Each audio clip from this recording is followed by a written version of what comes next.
I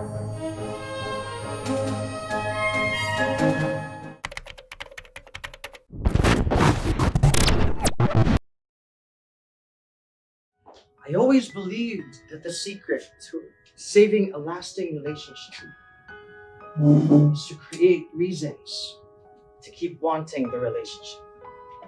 That way, when reasons to end the relationship emerge, the reasons to continue will prevail.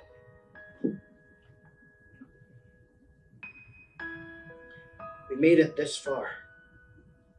We can go farther. That's what Karine and I lived by. Sounds convoluted, technical, but it worked for us. Also, it opened up new adventures. Some were thrilling. Others, well, a lasting relationship doesn't mean happy, joy after all. There were things about Karine that were difficult to deal with. Of course, there were irritating quirks, like her cracking jokes that only she understood, and things like that. But the trickiest for me was her sense of time. It was always her sense of time. I'm not just talking about tardiness. Yes, Karine was constantly late. But that's the least of it.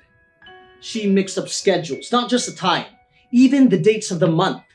Many times we would cancel dates, either because of prior commitment or there was work to cram. It was okay if it was just me dealing with it, but when it affected my friends, my parents, you can just imagine the frustration and embarrassment. Karine kept saying sorry. Many times it was so tempting to just scream, "I don't want you to be sorry! I need you to respect the time!" Of course, I never told her that.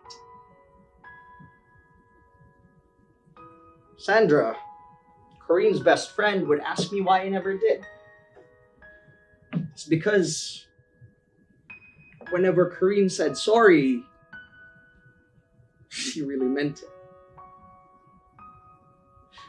Besides, a moment of emotional release will only lead to long-term resentment.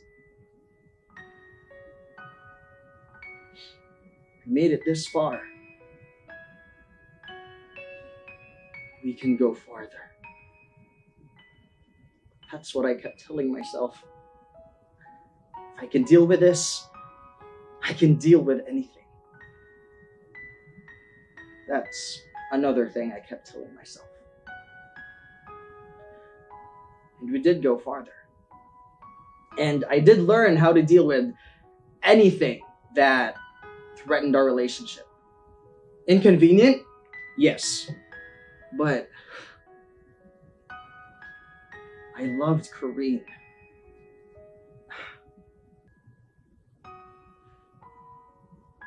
She dealt with my defects too.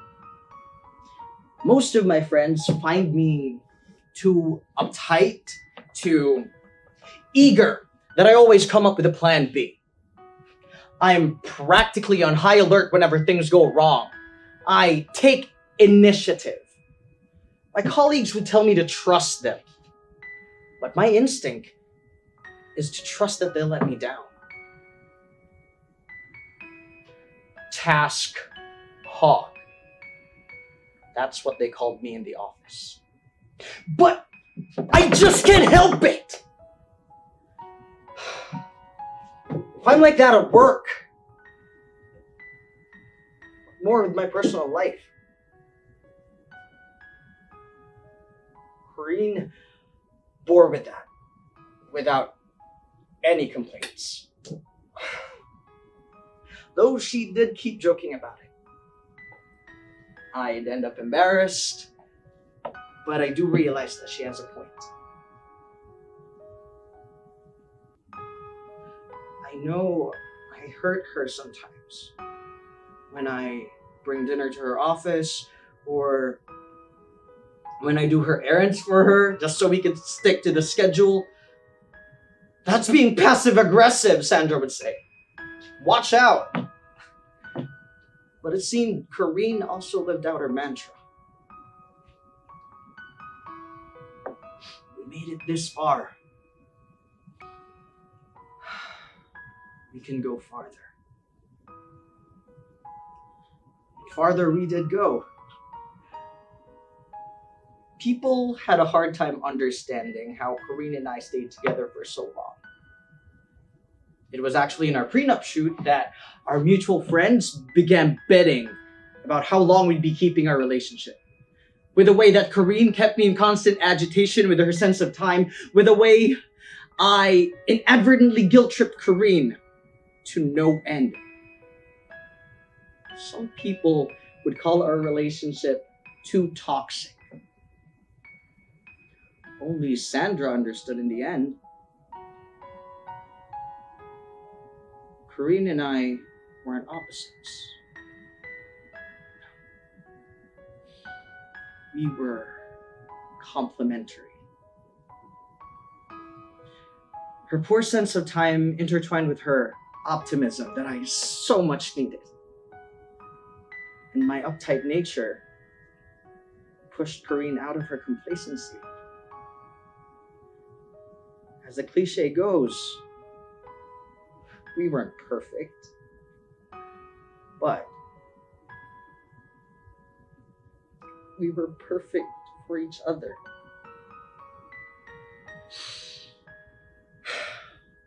So after 5 years of guilt tripping and agitation, I mustered up the courage to propose. She said yes. And that's when things became interesting. Not that Kareen was on time for once in her life. No.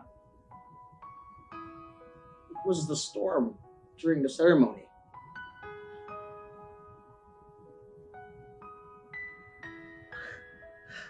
I hope lightning strikes when we say our I do's. She whispered to me. And it did. A sigh. It was pouring mad when the ceremony was done. There I was, standing at the doorway. I stared at Kareen in her bridal gown. Kareen just smiled at me. You do realize we're exes now, she said. Why? Because we were more than what we were back then? I replied. Somehow, finally being husband and wife made me get the hang of Kareen's humor. She just laughed at me. The storm couldn't break her mood. Did you bring an umbrella? She asked. I shook my head.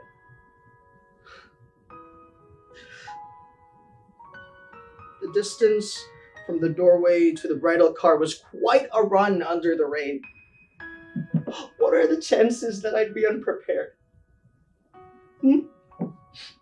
What are the chances that Kareen would take initiative? About the same chances that Kareen would be on time for her own wedding. About the same chances that we'd make it this far.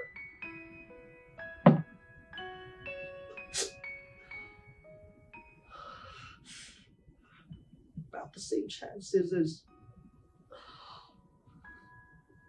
lightning striking her down. Should have been me.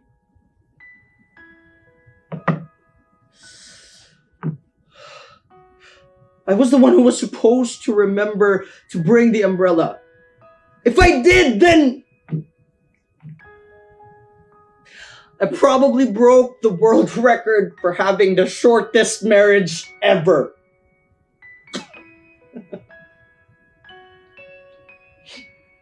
Karine would have been so proud that that thought even crossed my mind. But that's how it is, right? What does one get? Fighting for a lasting relationship. The privilege to watch the person you love most go 6 feet under? Or giving the person you love most front row seats to your own exit? I see everything you've uploaded. Given what I've gone through, I don't know why you people would make a big deal about your breakups. Sandra would think otherwise. She thinks Karine and I were an inspiration to many.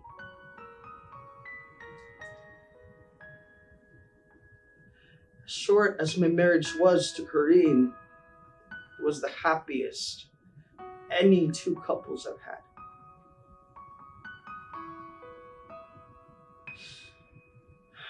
That's Sandra for you, still living out Karine's sense of humor.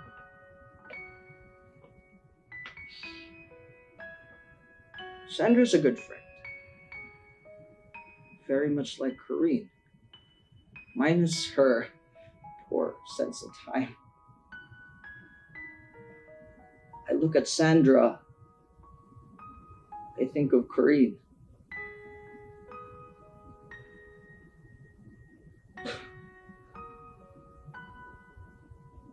Karine would want me to move on. We've gone as far as we could go.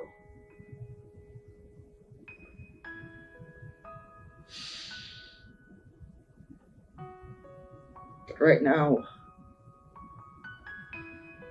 I just want to leave.